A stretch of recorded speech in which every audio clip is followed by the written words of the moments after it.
Good morning students. आजच्या तासाला आपण MCQ सॉल्विंग सेशन फर्स्ट बघणार आहे. त्याच्यामधलं पहिलं MCQज आहे.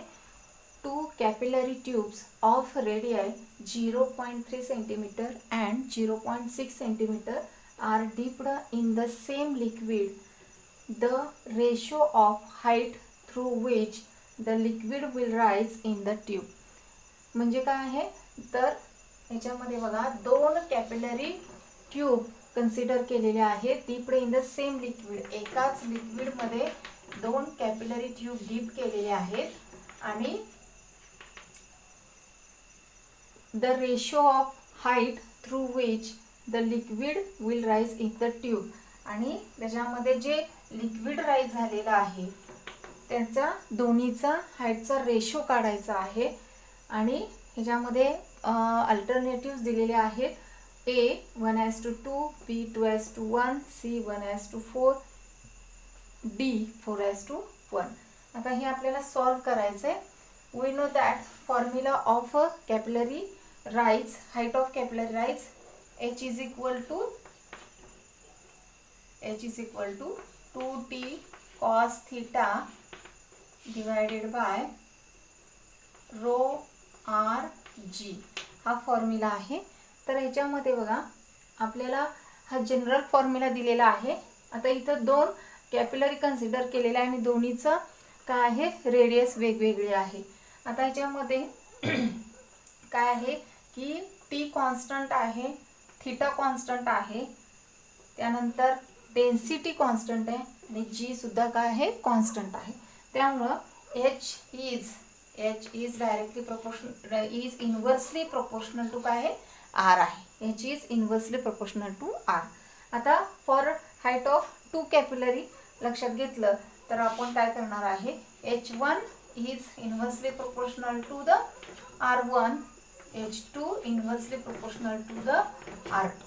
ठीक आहे, हे दोन आपल्याला इक्वेशन मिळतील आणि ह्या दोन इक्वेशनचा जर रेशो घेतला तर आपल्याला काय रेशो मिळणार आहे, H1 divided by H2 is equal to R2 divided by R1, R2 divided by R1. ठीक आहे, हे आपल्याला रेशो मिळेल. आता ह्याच्यामध्ये R2 ची आणि R1 ची आपल्याला रेडियस दिलेली आहे. त्यामुळे H1 divided by H2 is equal to R2 काय आहे 0.6 सेंटीमीटर आणि H2 दिलेला आहे, सॉरी R1 दिलेला आहे इथे 0.3. आता ह्याच्यामध्ये जर कॅल्क्युलेशन ह्यांचा रेशो घेतला तर आपल्याला काय मिळणार आहे, H1 divided by H2 is equal to 2:1. ठीक आहे, त्यामुळं आपल्याला ह्याच्यामधलं आन्सर काय येणार आहे B. त्यानंतर second MCQ. The energy stored in a soap bubble of diameter 6 centimetre and T is equal to 0.04 newton per metre is nearly.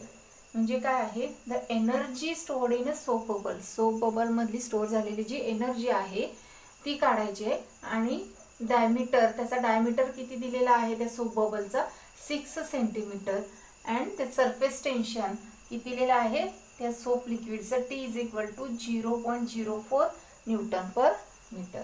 आता ह्याच्यामध्ये एनर्जी म्हणजे काय काढायचं आहे, वर्क डन. एनर्जी म्हणजे काय आहे वर्क डन.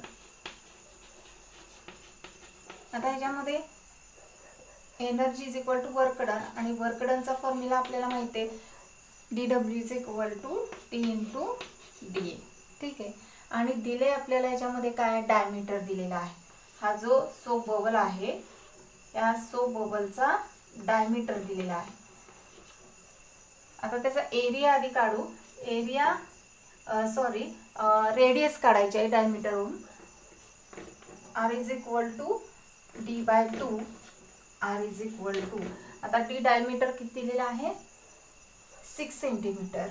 त्याचं कन्वर्जन आपण मीटरमध्ये करणार आहे. 10⁻² ने मल्टिप्लाय करायचं.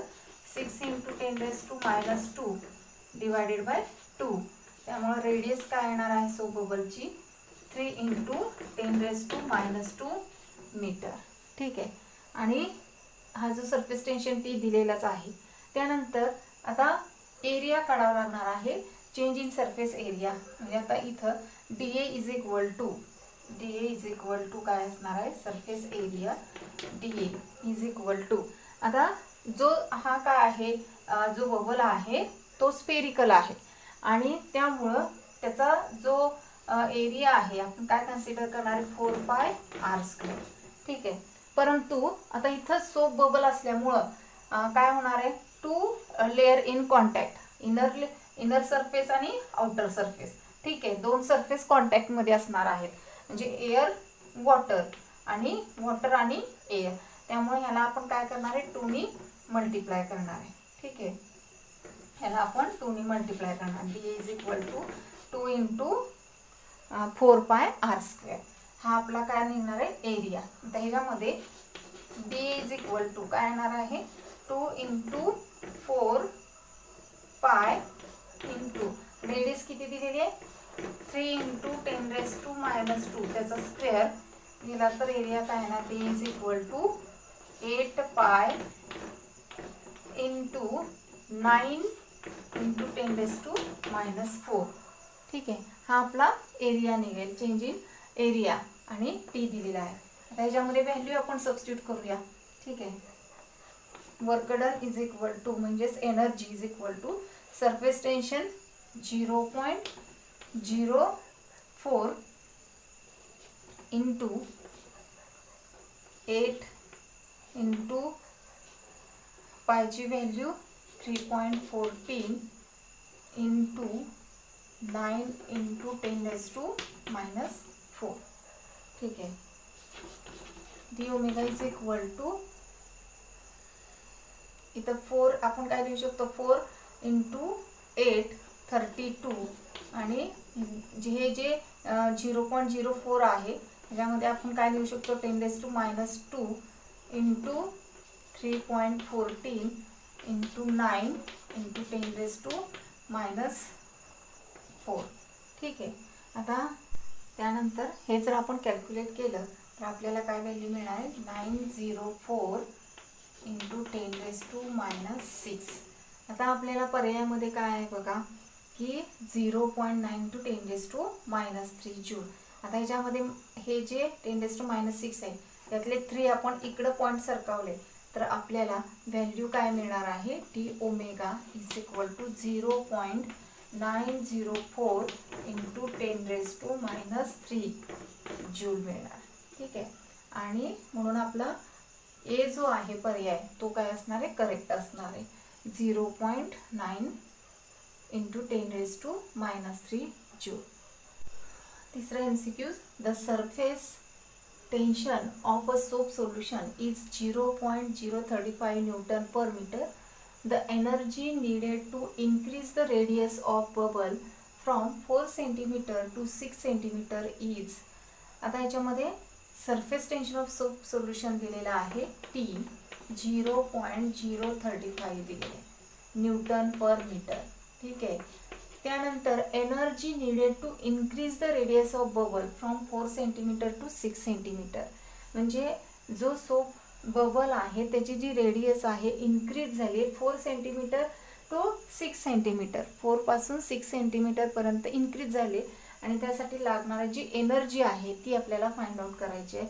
आता ह्याच्यामध्ये रेडियस जी आहे सोप बबलची R1 इज इक्वल टू काय असणार आहे, 4 cm असणार आहे, R2 इज इक्वल टू काय असणार आहे, 6 cm असणार आहे. आता एनर्जी काढायची, सरफेस एनर्जी, त्यामुळं फॉर्म्युला काय असणार आहे, surface energy is equal to T into DA. ठीक आहे, हा फॉर्म्युला आपल्याला माहित आहे, surface energy is equal to. आता ह्याच्यामध्ये आपल्याला आधी एरिया काढून घ्यावा लागेल. ठीक आहे, आता area surface area is equal to change in surface area is equal to काय असणार आहे आता याच्यामध्ये सोप बबल असणार आहे, त्यामुळं जो एरिया चेंज होणारा जो एरिया आहे तो काय असणार आहे 2 इंटू 2 सरफेस असल्यामुळं आपण 2 मल्टिप्लाय करतो A2 मायनस A1. ठीक आहे, त्यानंतर आता हा जो सरफेस एरिया आहे 2 इंटू A2 4 पाय आर स्क्वेअर असणार आहे. 4 पाय आता इथं A2 आहे म्हणजे R2 स्क्वेअर मायनस A1 साठी 4 पाय R1 स्क्वेअर असणार आहे. ठीक आहे. 2 इंटू 4 पाय आता R2 आहे ह्याच्यामध्ये तो काय 6 इंटू 10⁻⁻2 मीटर आणि इथं 4 इंटू 10⁻⁻2 मीटर घ्यायचे. सेंटीमीटरचं कन्व्हर्जन आपण मीटरमध्ये करणार आहे.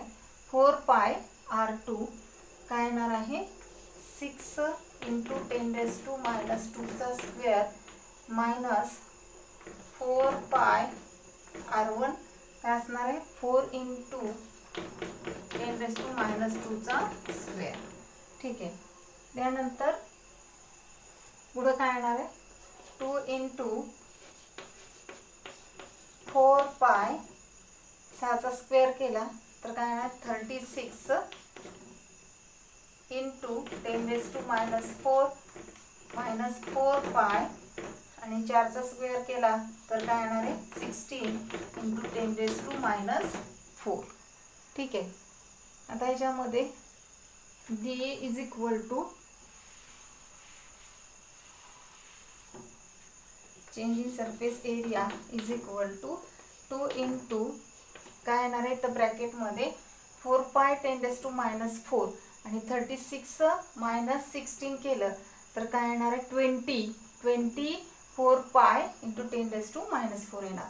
20 इंटू 4 पाय इंटू 10⁻⁻4 हा एरिया हा आलेला आहे.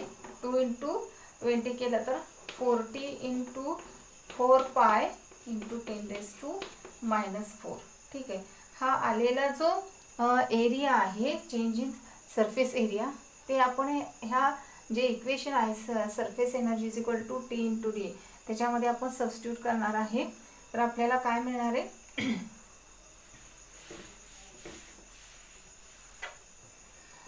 Is equal to surface energy is equal to इथं सरफेस टेन्शन किती दिलेलं आहे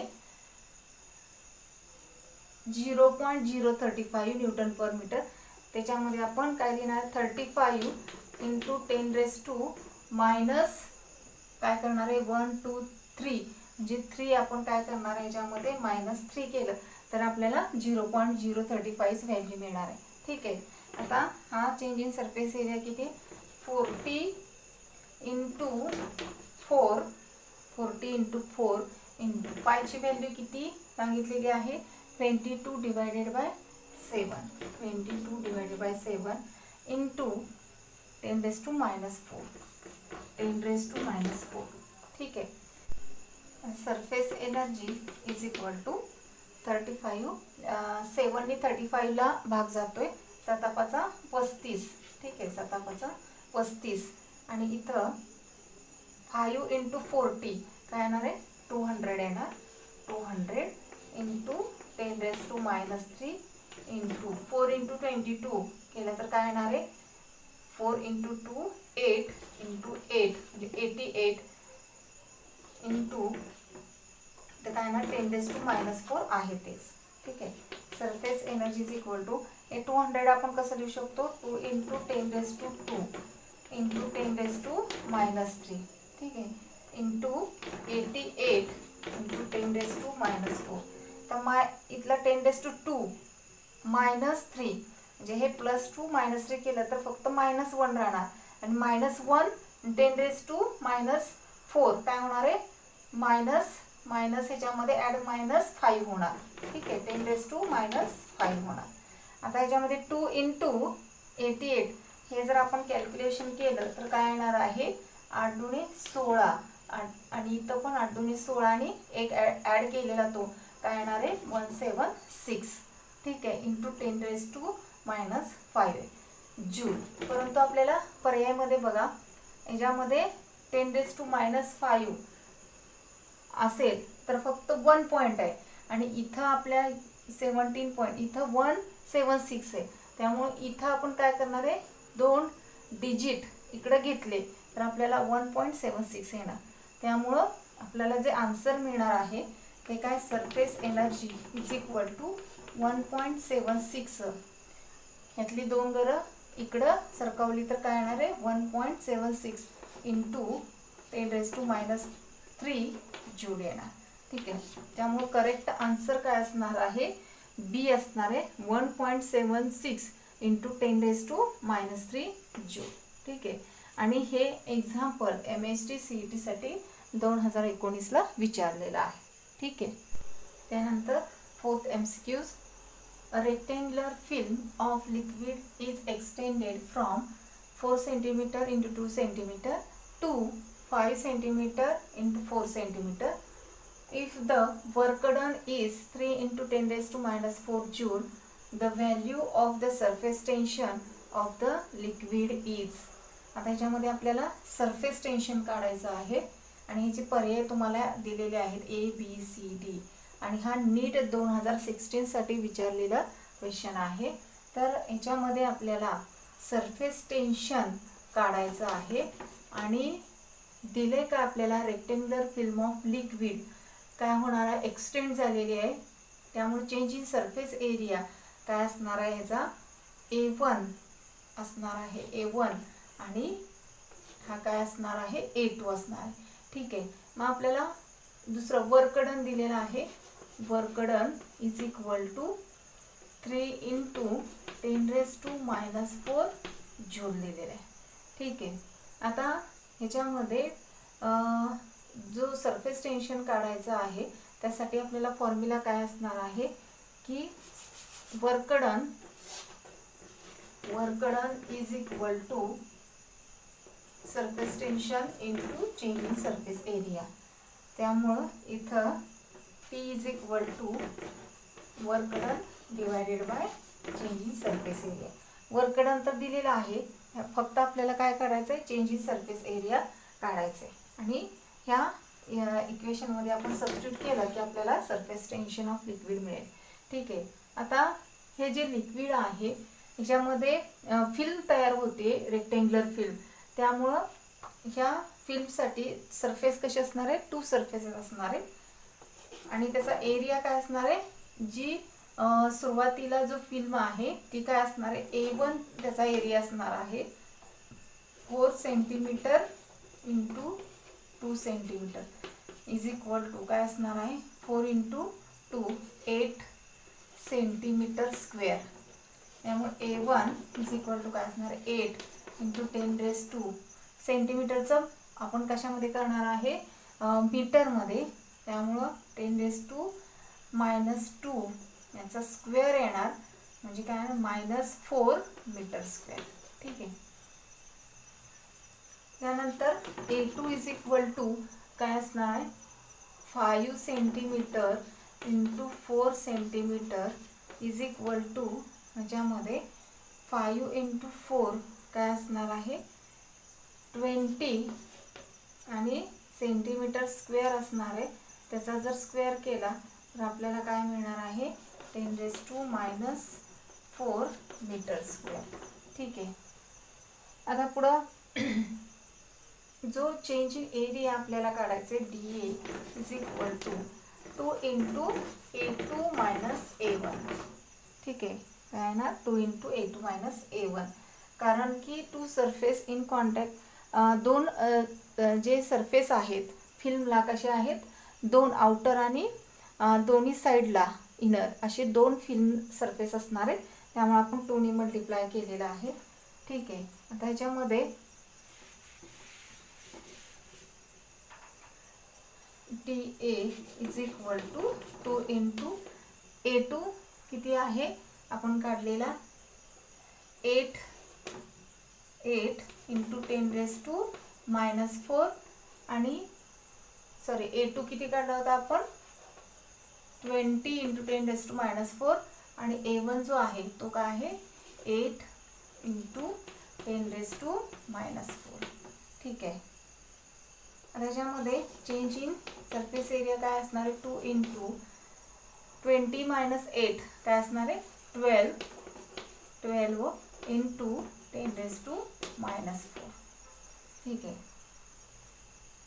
त्यानंतर हे कॅल्क्युलेशन केलं तर आपल्याला काय मिळणार आहे 24 इंटू 10⁻⁴ 4 हा चेंज इन सरफेस एरिया असणार आहे.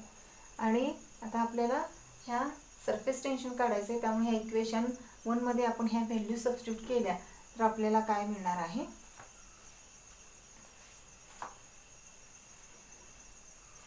T is equal to work done काय आहे, work done is equal to 3 into 10⁻⁻4 divided by 24 into 10⁻⁻4.